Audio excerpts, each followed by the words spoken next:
welcome to St. Angel's online classes. As you know, we are working from home. Today we will learn 12th biology chapter 6 molecular basis of inheritance. Next lecture about DNA fingerprinting. आज हम share करेंगे बेटा DNA fingerprinting. DNA fingerprinting एक ऐसा technique है बेटा जिसका use करके हम जो पेरेंटल डिस्प्यूट होता है, भाई दो पेरेंट हैं, मान लो दो इंडिविजुअल है ए और बी, एक बच्चा है सी, ए और बी दोनों फाइट कर रहे हैं कि बच्चा मेरा नहीं है, तो उसका इलाज यही है, उसका तरीका यही है, एक मेथड है डीएनए फिंगरप्रिंटिंग करके ये क्लियर किया जा सकता है कि भाई ये किसका इंडिविजुअल किसका रिलेशन है। दूसरी बात, जितने भी क्रिमिनल सस्पेक्ट्स होते हैं उसका भी सॉर्ट आउट हम डीएनए फिंगरप्रिंटिंग से कर सकते हैं। इवन डिजीज के सीक्वेंसेस को भी हम रिकॉग्नाइज कर सकते हैं with help of DNA fingerprinting. DNA fingerprinting का जो कॉन्सेप्ट है इसे दिया है डॉक्टर एलेक जेफरीज ने। किसने दिया बेटा? डॉक्टर एलेक जेफरी ने, एलेक जेफरीज ने, ठीक है, डॉक्टर एलेक जेफरीज ने इस कॉन्सेप्ट को दिया हुआ है। और समझते हैं क्या है ये concept. Doctor Alec Jeffreys given bye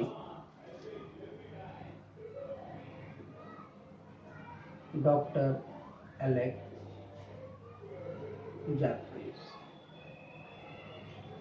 ने डीएनए फिंगरप्रिंटिंग को डेवलप किया हुआ है, ठीक है बेटा, ठीक है। ये फाइंड आउट करने के लिए कि marker of inherent disease actually है कौन, ठीक है। इससे हम लोग क्या करते हैं, इस मेथड में हम डीएनए सीक्वेंस को कंपेयर करते हैं। भाई दो इंडिविजुअल के डीएनए सीक्वेंस लेंगे, उन्हें कंपेयर करेंगे। कुछ इससे जुड़ी बातें ये हैं। पहला पॉइंट देखो, अभी हम शेयर बाद में मेथोडोलॉजी करेंगे, पहले कुछ कॉमन पॉइंट शेयर इंट्रोडक्शन देख लेते हैं। एवरेज कहा जाता है 99.9% ऑफ डीएनए सीक्वेंस क्या होता है, राइट, बेस सीक्वेंस आप बोल रहे हैं। 99% ऑफ बेस सीक्वेंस जो है वो हर इंडिविजुअल में same, in all human beings same होता है ना, in all human beings are identical. आप बोल सकते हो 99% of base sequence in all human,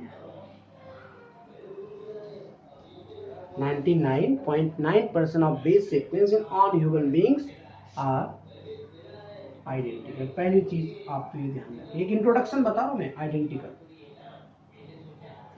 दूसरी बात ध्यान रखिए बेटे, सिर्फ क्या रह गया, 0.1% है that make every individual unique. मतलब क्या बोलोगे, 0.1% make individual unique.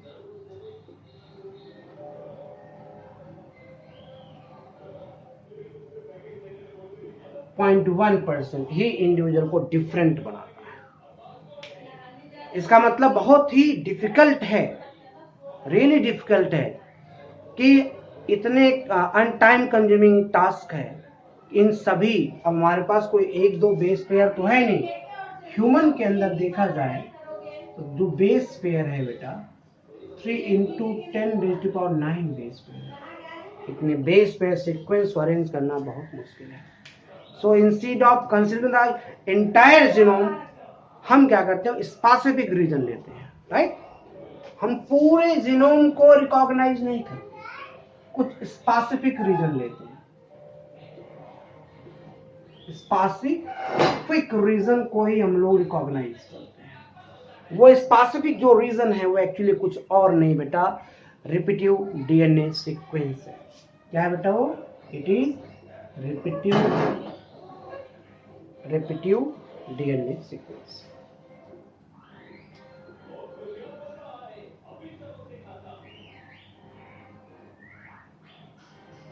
Repetitive DNA sequence को लेकर हम लोग रिकॉग्नाइज करते हैं, ठीक है। भाई इतना बड़ा बेस पेयर है, इसको सबको सीक्वेंसिंग करना इम्पॉसिबल है, टेक बहुत ज्यादा कॉस्टिंग खर्च हो जाएगा। आपको पहले से पता है ह्यूमन जीनोम प्रोजेक्ट में इन्हें सीक्वेंसिंग किया गया था तो बहुत सारे पैसे, अप्रॉक्सीमेट बहुत अमाउंट अच्छा खर्चा खर्च हो गया था। इसलिए हमने DNA fingerprinting doctor Alec Jeffreys ने सिर्फ क्या लिया, उस जीनोम पर उस सीक्वेंस को टारगेट किया जहां पर रिपीटिव डीएनए सीक्वेंस है। हमने कहा था जी और सी का रेपिटेड सीक्वेंस बहुत कम होता है, एटी का रेपिटेड सीक्वेंस बहुत ही ज़्यादा होता है। मतलब पूरे बल्क डीएनए में से रिपीटिव डीएनए सीक्वेंस को अलग किया जाएगा। ठीक है बेटा, राइट है। और इसे करने के लिए हम यूज करते हैं डेंसिटी ग्रेडियंट सेंट्रीफ्यूगेशन। ठीक है बेटा, डेंसिटी ग्रेडियंट सीक्वेंस। हमारे पास सैटेलाइट्स, एक नया टर्म है, पहले सैटेलाइट शेयर कर लेता हूँ ताकि आपको आराम समझ आ जाए। सैटेलाइट क्या है, जब तक आप ये जानोगे नहीं तब तक आगे हमारे कॉन्सेप्ट समझ नहीं पाओगे। सैटेलाइट का मतलब होता है बेटा रेपिटिव डीएनए सीक्वेंस। याद रखें, रेपिटिव डीएनए सीक्वेंस को हम लोग सैटेलाइट कहते हैं। दो टाइप का होता है, एक होता है बेटा माइक्रो सैटेलाइट और एक होता है मिनी सैटेलाइट। माइक्रो सैटेलाइट और मिनी सैटेलाइट डिपेंड करता है बेस सीक्वेंसेस कितना किसमें कितना है। ठीक है, सैटेलाइट कोई प्रोटीन का कोड नहीं कर, ध्यान रखना, do not code for any protein, do not